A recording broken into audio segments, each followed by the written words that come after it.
Shalom saudara-saudara yang dikasihi oleh Tuhan.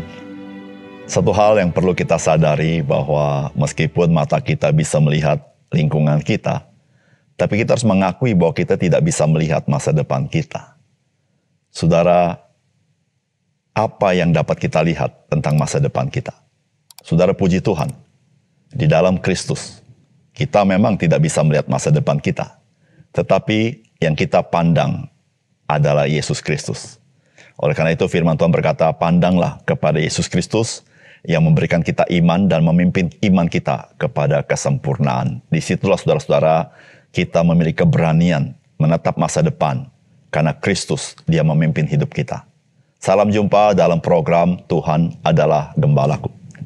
Saudara, orang percaya hidup di dunia ini bagaikan orang-orang Israel yang berjalan di padang belantara menuju tanah perjanjian.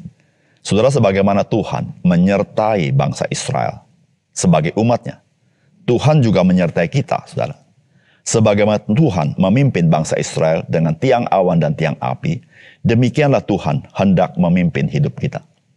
Saudara, pertanyaannya adalah, apakah saudara sadar bahwa Tuhan hendak memimpin kehidupanmu? Pertanyaan berikutnya, apakah engkau mau dipimpin oleh Tuhan? Saudara, mari kita membaca 1 Samuel pasal yang ketiga. Samuel yang muda itu menjadi pelayan Tuhan di bawah pengawasan Eli. Pada masa itu firman Tuhan jarang, penglihatan-penglihatan pun tidak sering. Pada suatu hari Eli yang matanya mulai kabur dan tidak dapat melihat dengan baik, sedang berbaring di tempat tidurnya. Lampu rumah Allah belum lagi padam. Samuel telah tidur di dalam bait suci Tuhan, tempat tabut Allah. Lalu Tuhan memanggil, Samuel, Samuel. Dan dia menjawab, ya Bapa. Lalu berlarilah ia kepada Eli, serta katanya, ya Bapa, bukankah Bapa memanggil aku? Tetapi Eli berkata, aku tidak memanggil, tidurlah kembali. Lalu pergilah ia tidur. Dan Tuhan memanggil Samuel sekali lagi. Samuel pun bangunlah, lalu pergi mendapatkan Eli serta berkata, ya Bapa, bukankah Bapa memanggil aku? Tetapi Eli berkata, aku tidak memanggil anakku, tidurlah kembali. Samuel belum mengenal Tuhan. Firman Tuhan belum pernah dinyatakan kepadanya. Dan Tuhan memanggil Samuel sekali lagi untuk ketiga kalinya. Ia pun bangunlah, lalu pergi mendapatkan Eli serta katanya, ya Bapa, bukankah Bapa memanggil aku? Lalu mengertilah Eli bahwa Tuhanlah yang memanggil anak itu. Sebab itu berkatalah Eli kepada Samuel, pergilah tidur, dan apabila ia memanggil engkau, katakanlah, berbicaralah Tuhan, sebab hambamu ini mendengar. Maka pergilah Samuel dan tidurlah ia di tempat tidurnya. Lalu datanglah Tuhan berdiri di sana dan memanggil seperti yang sudah-sudah, Samuel, Samuel. Dan Samuel menjawab, berbicaralah, sebab hambamu ini mendengar. Lalu berfirmanlah Tuhan kepada Samuel, ketahuilah aku akan melakukan sesuatu di Israel sehingga tiap orang yang mendengarnya akan bising kedua telinganya. Pada waktu itu aku akan menepati kepada Eli segala yang telah kufirmankan tentang keluarganya, dari mula sampai akhir. Sebab telah kuberitahukan kepadanya bahwa aku akan menghukum keluarganya untuk selamanya karena dosa yang telah diketahuinya, yakni bahwa anak-anaknya telah menghujat Allah tetapi ia tidak memarahi mereka. Sebab itu aku telah bersumpah kepada keluarga Eli, bahwa dosa keluarga Eli takkan dihapuskan dengan korban sembelihan atau dengan korban sajian untuk selamanya. Samuel tidur sampai pagi, kemudian dibukanya pintu rumah Tuhan. Samuel segan memberitahukan penglihatan itu kepada Eli, tetapi Eli memanggil Samuel katanya, Samuel anakku. Jawab Samuel, ya Bapa.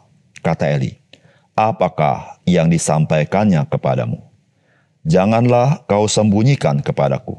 Kiranya beginilah Allah menghukum engkau, bahkan lebih lagi daripada itu, jika engkau menyembunyikan sepatah kata pun kepadaku dari apa yang disampaikannya kepadamu itu. Lalu Samuel memberitahukan semua itu kepadanya dengan tidak menyembunyikan sesuatu pun. Kemudian Eli berkata, dia Tuhan, biarlah diperbuatnya apa yang dipandangnya baik. Dan Samuel makin besar, dan Tuhan menyertai dia, dan tidak ada satupun dari firman-Nya itu yang dibiarkannya gugur. Maka tahulah seluruh Israel, dari Dan sampai Beersheba, bahwa kepada Samuel telah dipercayakan jabatan Nabi Tuhan. Dan Tuhan selanjutnya menampakkan diri di Silo, sebab ia menyatakan diri di Silo kepada Samuel dengan perantaraan firman-Nya.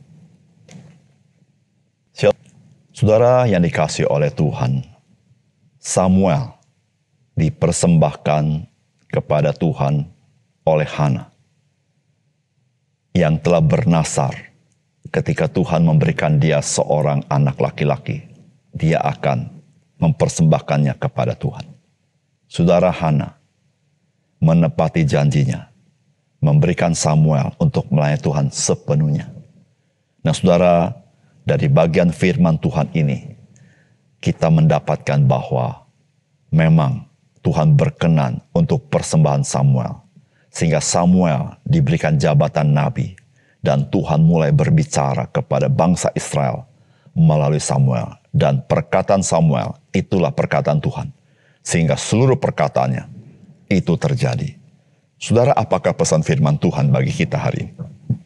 Saudara, yang pertama, kepekaan akan pimpinan Allah itu dibangun dengan seringnya kita merenungkan firman Allah. Saudara, firman Tuhan berkata begini, Samuel yang muda itu menjadi pelayan Tuhan di bawah pengawasan Eli. Pada masa itu firman Tuhan jarang, penglihatan-penglihatan pun tidak sering.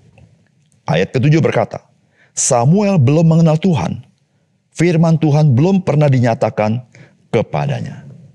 Saudara yang dikasihi oleh Tuhan, peristiwa yang terjadi yang kita baca ini adalah peristiwa panggilan Tuhan kepada Samuel. Saudara, Tuhan berkali-kali memanggil Samuel, tetapi Samuel tidak tahu bahwa itu adalah Tuhan yang memanggil.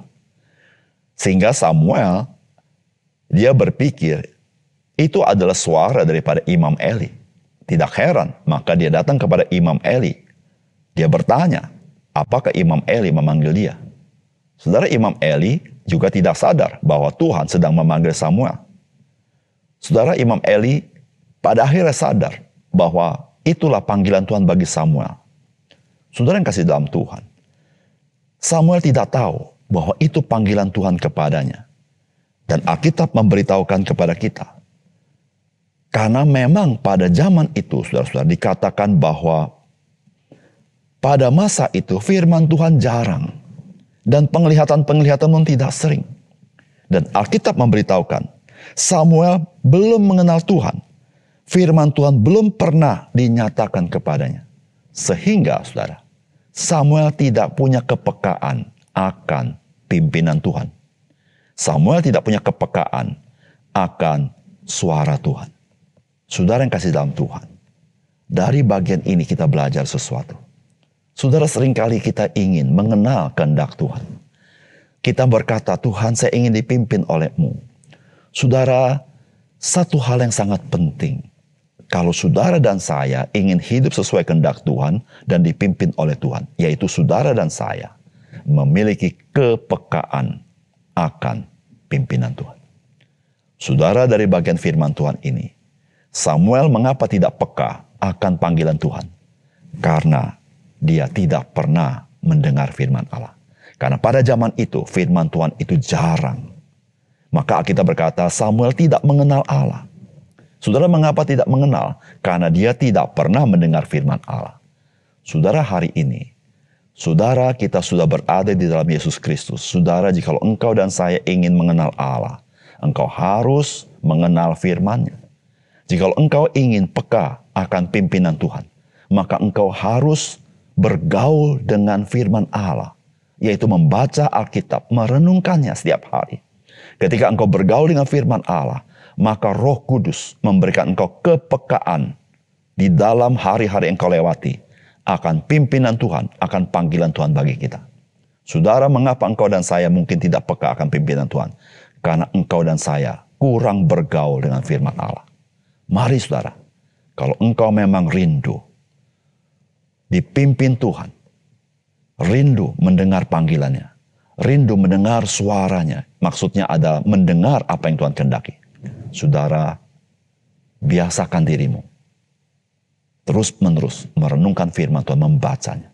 Dan Roh Kudus memakai firman Allah yang adalah pedang roh untuk menolongmu mengenal pimpinan Tuhan dalam hidupmu. Yang kedua, saudara, kita patut membedakan berserah kepada kehendak Allah dengan tidak peduli dengan apa yang Tuhan firmankan. Saudara, firman Tuhan berkata begini, lalu Samuel yang muda itu memberitahukan semuanya itu kepadanya dengan tidak menyembunyikan sesuatu pun. Kemudian Eli berkata, dia Tuhan, biarlah diperbuatnya apa yang dipandangnya baik. Saudara, perkataan Imam Eli, kita bisa melihat sebagai sebuah perkataan iman.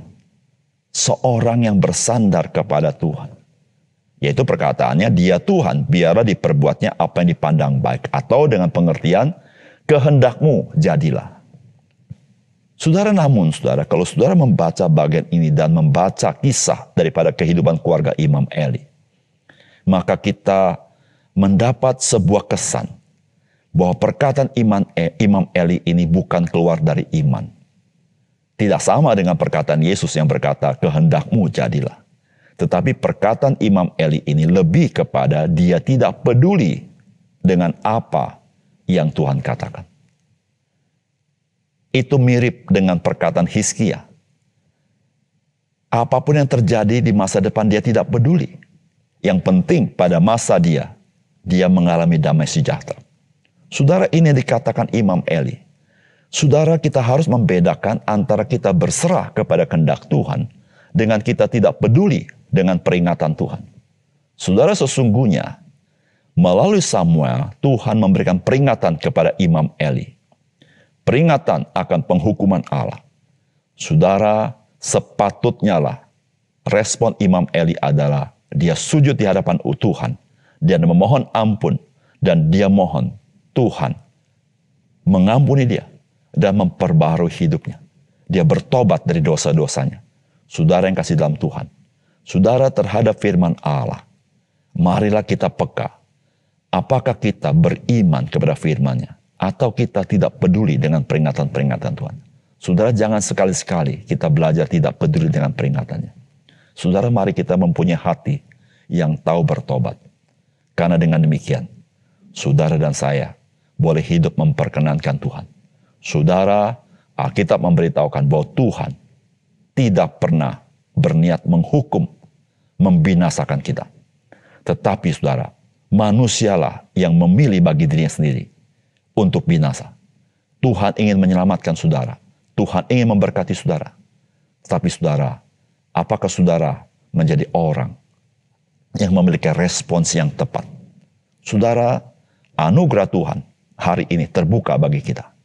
Saudara, mari menerima uluran tangan Tuhan untuk saudara juga mendapat pertolongan di dalam kebaikannya. Mari kita berdoa. Bapa surga, terima kasih untuk firman-Mu yang sangat indah yang kami baca hari ini.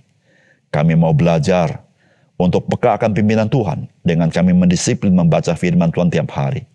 Kami ingin ya Tuhan membedakan antara berserah kepada Tuhan, beriman kepada Tuhan dengan tidak peduli dengan firman Tuhan.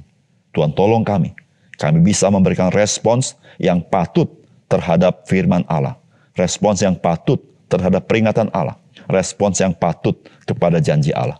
Sehingga kami boleh menyenangkan hati Tuhan. Terima kasih untuk firman-Mu Tuhan. Dalam nama Tuhan Yesus kami berdoa. Amin.